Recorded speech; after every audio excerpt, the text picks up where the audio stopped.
Hawak na raw ng NBI ang ebidensya magpapatunay na iisa si Davidson Bangayan at ang hinahanap na big-time rice smuggler na si David Tan.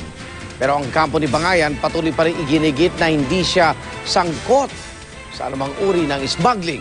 Saksi si June Veneracion.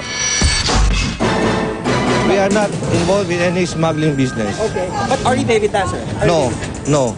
I'm not David. Marinit na ni Davidson Bangayan ang paratang na siya rin ang big-time rice smuggler na hinahanap ng mga otoridad. Ilang oras lang matapos siyang arestuhin at palayain din ng NBI nito Martes para sa isang hiwalay na kaso. Pero ayon sa Bureau of Customs, isa siya sa 3 posibleng David Tan na iniimbestigahan nito mula pa noong Oktubre. Pinoprofile pa raw ang 2 iba pa. But we are still investigating now. Wala pa kami mga concrete evidence.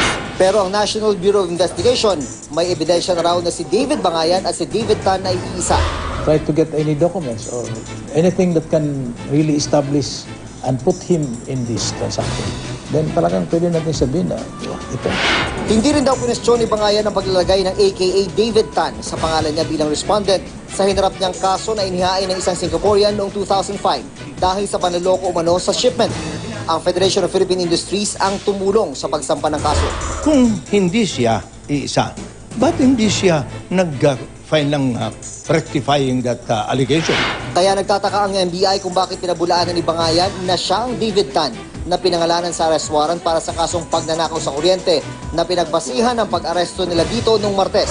I was informed, the secretary said na susulat siya sa court, allowing us to go into the record. Pareho rin daw ang address sa arrest warrant sa address ni Bangayan na mag-apply siya ng NBI clearance.